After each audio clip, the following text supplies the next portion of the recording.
Hello everyone, this is Stefan from Lush and Salty Aquariums. How are we doing? All well here. I am looking at the small Aqueon Edge-Lit Nano Cube tank that I have in one of my daughter's rooms. It has these flashy disco nightclub lights on the bottom, which you can turn off and on and change colors, which is fun for a teenager. I put a simple plant light up top, nothing special. They sell it to go with this tank. It doesn't come with a kit, but it's all at Petco. Anyway, I just did a water change and clipped a few leaves that were riddled with algae. I am getting that issue in this tank, blackbeard algae. It's not too bad or too offensive. You see it on the rocks though down there, and so that's a drag. But on the leaves, which is more conspicuous, I just cut the dead leaves. There's plenty of plant growth to kind of replace it. So in this tank, I have a little group of Endler guppies which have dropped some fry. These ones are a couple weeks old. That's why they have some size to them. And as well, although he's not popping out, I have a really glorious Betta of deep blue and maroon color. He's sort of chilling in the back there. I was hoping he'd come out like most bettas do when they see their owners, assuming it's feeding time, but not him. I was also hoping he might eradicate some of the fry, and maybe he did because there's only a couple in here, and guppies don't just only have a couple. Regardless, I don't know what he's eating, but he's pretty happy.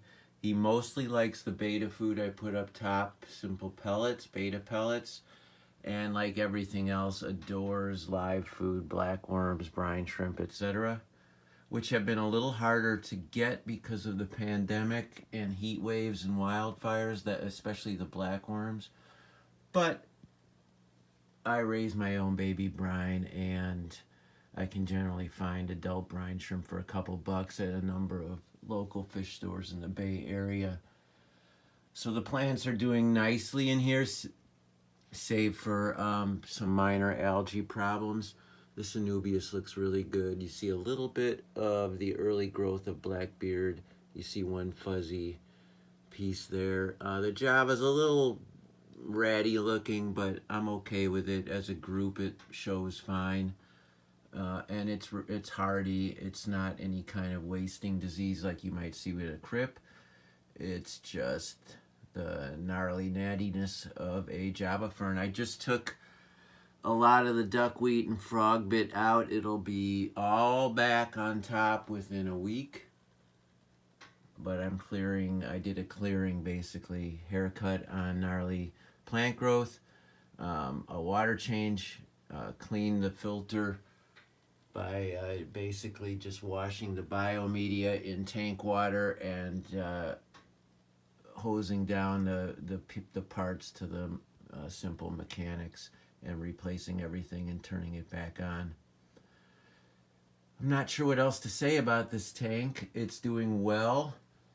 It has an overall really nifty appearance. Back when these red rocks were not covered in algae, they really popped and were a fun counterbalance for the sort of neon disco lighting. Now they look a little more organic, so it's taken some of the thrilling pop from the tank, but not too much. And of course the baby Endlers are doing what they do, growing up fast.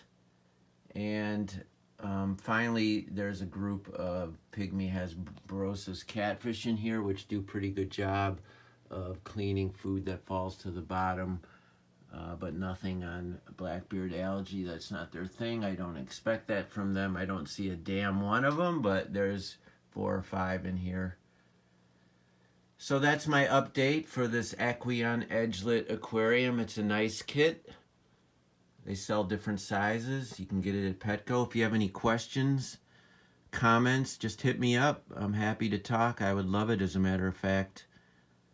And as always, keep your hands in the tank. Ciao for now.